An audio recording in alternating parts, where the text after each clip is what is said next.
Assalamualaikum warahmatullahi wabarakatuh. Kami dari kelompok 2 akan membahas mengenai fungsi manajemen. Sebelumnya, perkenalkan nama saya Merina Usatun Hasanah, NIM A4102058, ada Pinky Isnawati, NIM A4102059, lalu ada Herning Ratna Saputri, NIM A4102061, dan yang terakhir ada Septiana Fatihatul Husnaini dengan NIM A4102062. Sebelum membahas lebih jauh mengenai fungsi manajemen, pertama saya akan membahas pengertian apa sih itu fungsi manajemen. Fungsi manajemen adalah elemen-elemen dasar yang akan selalu ada dan melekat di dalam proses manajemen yang akan dijadikan acuan dalam melakukan kegiatan untuk mencapai tujuan. Di mana fungsi manajemen ini pertama kali diperkenalkan oleh seorang industrialis Prancis yang bernama Henri Fayol pada abad ke-20. Dalam fungsi manajemen itu terdapat beberapa hal yang ada di dalamnya, yaitu ada perencanaan, pengorganisasian, pengarahan, pengendalian, serta pengawasan. Yang pertama, ada perencanaan. Pengertian dari perencanaan merupakan proses pengambilan keputusan yang dipakai sebagai dasar bagi kegiatan atau aktivitas di masa yang akan datang. Proses pemikiran ini memerlukan tentang apa yang akan dikerjakan, mengapa, kapan, bagaimana, di mana, dan serta siapa. Kalau di dalam bahasa Indonesia biasanya disebut dengan 5W plus 1H. Perencanaan digunakan untuk mengurangi ketidakpastian dan perubahan pada waktu yang mendatang, mengarahkan perhatian pada tujuan, penghematan biaya, dan merupakan sarana pengendalian. Dalam perencanaan terdapat klasifikasi, yaitu ada frekuensi, prioritas, daya laku, fungsi, ruang lingkup, serta formalitas. Saya akan membahas satu persatu dari klasifikasi tersebut. Yang pertama, frekuensi, di mana frekuensi dalam perencanaan berdasarkan kegunaannya dibagi menjadi dua, yaitu single ask dan standing. Yang kedua, ada prioritas. Perencanaan dalam prioritas ini dibagi menjadi 4, yaitu sangat penting, biasa, dan formalitas. Yang ketiga, ada daya laku. Perencanaan dalam daya laku dibagi menjadi 3, yaitu perencanaan jangka pendek, perencanaan jangka menengah, dan perencanaan jangka panjang. Yang keempat, ada fungsi. Maksud dari fungsi ini adalah bagaimana cara menetapkan tujuan yang ingin dicapai dan menyusun strategi untuk mencapai tujuan tersebut. Yang kelima, ada ruang lingkup. Klasifikasi perencanaan terbagi menjadi perencanaan nasional, wilayah atau provinsi, daerah atau kabupaten, dan lokal atau sekolah. Yang kelima, ada formalitas, di mana klasifikasi perencanaan ini dibagi menjadi perencanaan formal atau resmi dan perencanaan tidak formal. Dalam perencanaan juga ada preposisi. Preposisi perencanaan itu terdiri dari beberapa hal. 1. Menggunakan pandangan jangka panjang, yaitu di mana suatu proses melalui beberapa tahapan, seperti pemilihan tujuan, penentuan kebijaksanaan, strategi, sasaran, dan program untuk mencapai tujuan jangka panjang tersebut. Yang kedua bersifat komprehensif, maksudnya di mana preposisi perencanaan ini dapat menangkap, menerima dengan baik hal-hal yang berkaitan dengan perencanaan. Yang ketiga, diintegrasikan pada masyarakat yang lebih luas. Yang keempat, menjadi bagian integral dari manajemen pendidikan. Yang kelima, memperhatikan kuantitas dan kualitas pendidikan. Kuantitas dan kualitas ini merupakan dua hal penting dalam pendidikan, baik di sekolah maupun di perguruan tinggi. Kuantitas pendidikan menyangkut tolak ukur yang memiliki kaitan dengan angka atau jumlah, sedangkan kualitas pendidikan menjadi tolak ukur yang memiliki hubungan dengan kemampuan atau kecerdasan siswa. Perencanaan sebisa mungkin harus dilaksanakan dengan baik agar mempermudah tercapainya tujuan dan mempunyai daya guna. Perencanaan yang baik adalah perencanaan yang bersifat luas, lalu bersifat rasional, bersifat sederhana, dan bersifat praktis. Yang pertama, di mana maksud dari bersifat luas adalah pantas dan menarik. Yang kedua, bersifat rasional adalah perencanaan yang menurut pikiran dan pertimbangan yang logis. Lalu yang ketiga, bersifat sederhana, di mana perencanaan dapat mudah dipahami dan tidak berbelit-belit. Yang terakhir, yang keempat, bersifat praktis. Maksud dari perencanaan tersebut mudah, gampang, dan tidak sulit. Pengorganisasian atau organizing. Pengertiannya, pengorganisasian merupakan salah satu fungsi dari manajemen, yakni merupakan suatu usaha untuk menyusun komponen utama organisasi sehingga dapat dipakai sebagai sarana untuk mencapai tujuan secara efektif dan efisien. Selanjutnya, pengorganisasian yang baik meliputi beberapa aspek. 1. Pembagian kerja, yakni dengan menganalisis jabatan, menentukan pekerjaan dan siapa yang harus melakukan tugas itu dengan tujuan menciptakan atau mencapai kualitas kinerja total. Yang kedua, departementalisasi, yakni merujuk kepada proses pengelompokan aktivitas menjadi sejumlah departemen. Yang ketiga, ada bagan organisasi formal, organisasi terstruktur yang mendeskripsikan keterkaitan antar unit, kekuasaan, wewenang, dan tanggung jawab antar elemen organisasi. Yang keempat, rantai perintah dan kesatuan perintah, yang bertujuan agar anggota memiliki tanggung jawab akan tugasnya dalam suatu organisasi. Yang kelima, tingkat hierarki manajemen, yakni suatu tingkatan atau urutan atau runtutan seberapa pentingnya manajemen dalam suatu organisasi. Yang keenam, saluran komunikasi, yakni hubungan komunikasi yang penting untuk menjalin kerjasama dalam suatu pengorganisasian yang baik sehingga tercapai tujuan bersama. Yang ketujuh, penggunaan komite, adanya sejumlah orang yang ditunjuk untuk melaksanakan tugas tertentu dalam suatu organisasi. Yang kedelapan, rentan manajemen, yakni rentan kendali yang berpatok pada jumlah orang yang dikelola dalam suatu organisasi. Yang kesembilan, kelompok-kelompok informal, kelompok yang dibentuk oleh anggota organisasi yang mempunyai tujuan bersama. Selanjutnya ada fungsi pengarahan untuk aktivitas-aktivitas seperti ada 4.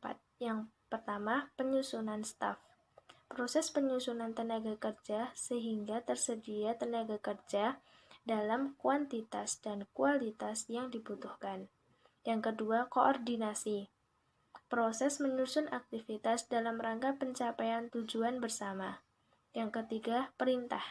Sarana komunikasi antara pimpinan dan anggota dalam rangka melaksanakan tugas organisasi. Yang keempat, kepemimpinan, kemampuan seseorang untuk mempengaruhi dan memotivasi orang lain untuk melakukan sesuatu sesuai tujuan bersama.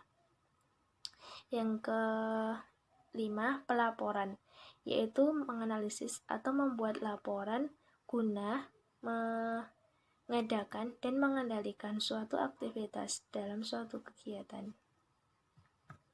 Selanjutnya ada pengarahan, pada dasarnya akan berkaitan dengan 1.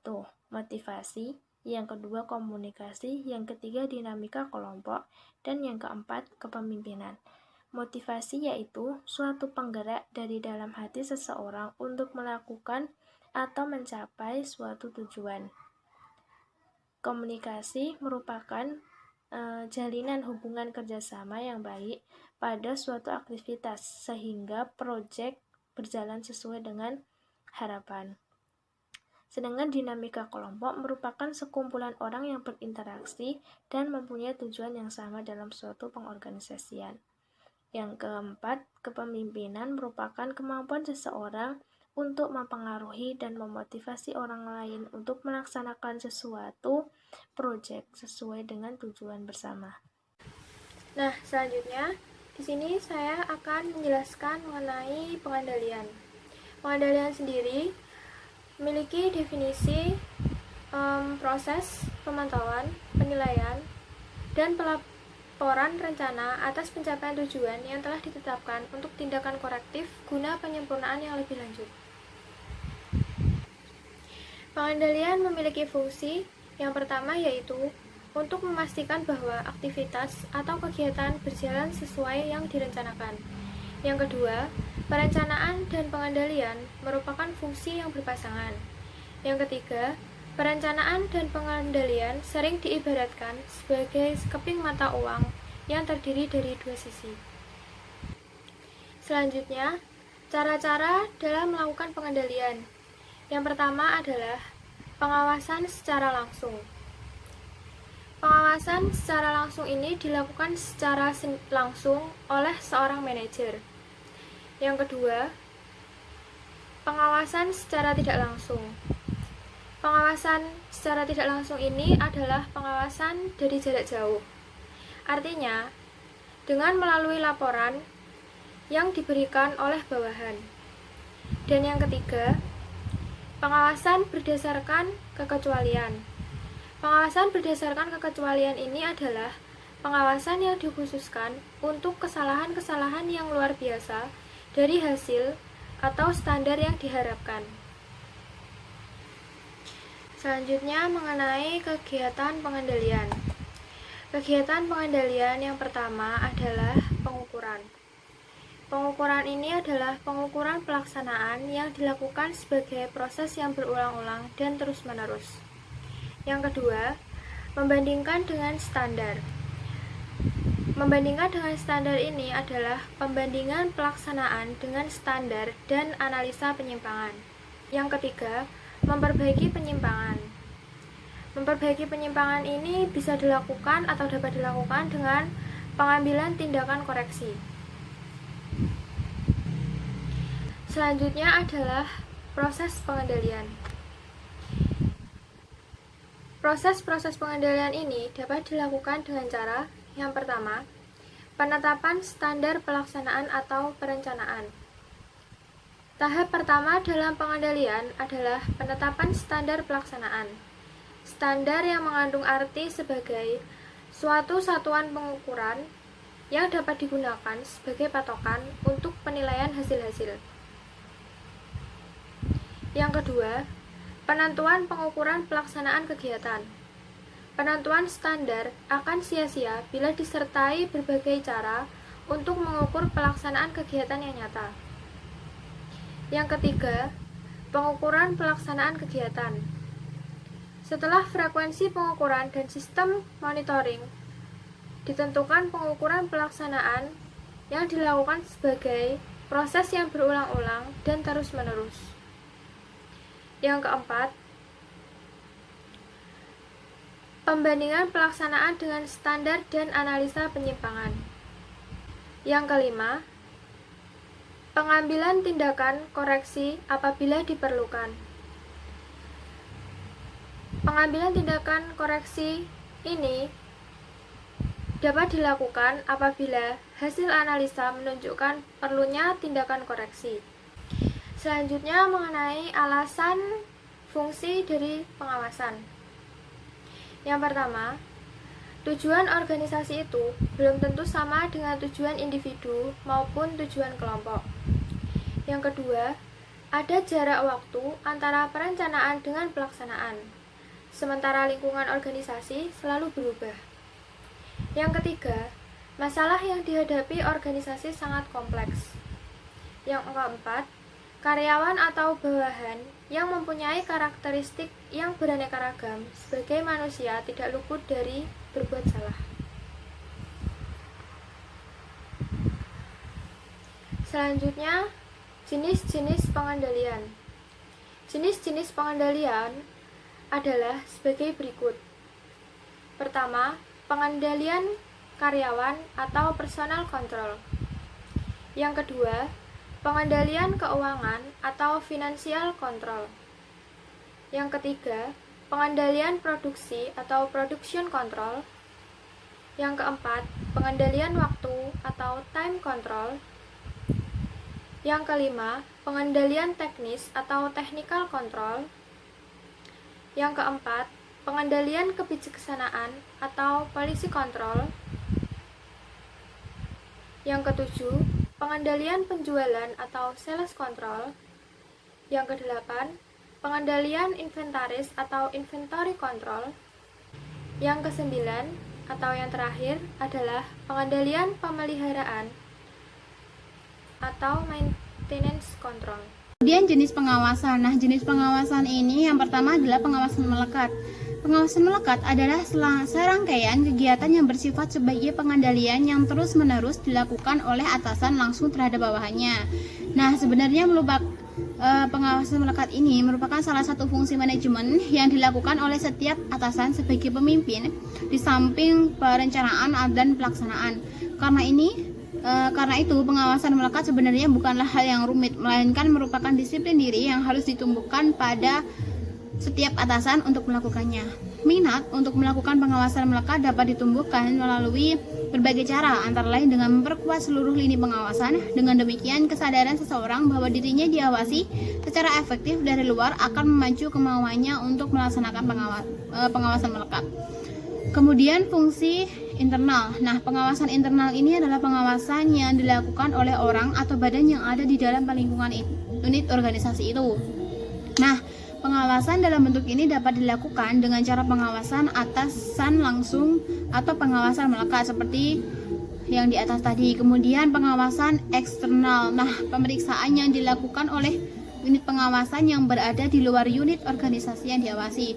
Contohnya di Indonesia ini adalah Badan Pemeriksaan Keuangan yang merupakan lembaga tinggi negara yang terlepas dari pengaruh kekuasaan manapun. Kemudian pengawasan masyarakat itu sendiri. Pengawasan masyarakat itu pengawasan yang dilakukan oleh warga masyarakat yang disampaikan secara lisan atau tertulis kepada aparatur pemerintah yang berkepentingan merupakan sumbangan pikiran, saran, gagasan, atau keluhan yang bersifat membangun, disampaikan secara baik, langsung maupun melalui media. Kemudian tidak tertinggal yaitu aspek legalitas, di mana aspek legalitas ini menjadi fokus pengawasan yang penting saat ini, karena banyak sekali kasus yang mencuat saat ini akibat melalaikan aspek legalitas seperti perizinan, badan usaha, ADART maupun perizinan lainnya. Kemudian ada manajemen personalia. Nah, manajemen personalia ini yang pertama adalah pengadaan atau rekrutmen. Biasanya di perusahaan itu melakukan rekrutmen ya. Kemudian ada penetapan, kemudian ada pelatihan, dan kemudian ada pengembangan para anggota. Kemudian di dalam suatu forum atau organisasi itu harus ada sebuah inti organisasi, di mana itu adalah harus adanya keselarasan antar anggota, keseimbangan, keserasian, bahkan keharmonisan. Itu sangat penting dalam sebuah organisasi. Di samping fungsi-fungsi manajemen tadi juga ada cara berkoordinasi. Yang pertama itu ada pertemuan informal. Kemudian yang kedua ada pertemuan formal, yang ketiga ada koordinasi, yang keempat ada edaran berantai, yang kelima sebaran informasi, yang keenam buku pedoman, yang ketujuh alat penghubung, dan yang kedelapan buat tanda-tanda. Kemudian ada yang dari fungsi manajemen itu kita bisa mendapatkan manfaat yang dimana kita bisa terhindar dari yang pertama terlepas dari satuan kerja antar unit, kemudian perasaan lebih penting, kemudian pertentangan antara pemimpin, kemudian perebutan fasilitas, inefisiensi waktu, dan kemudian kekosongan pekerjaan. Demikian yang dapat kami sampaikan mengenai pembahasan fungsi manajemen. Apabila ada pertanyaan, silakan nanti ditanyakan pada pertemuan ketiga. Dan terima kasih. Wassalamualaikum warahmatullahi wabarakatuh.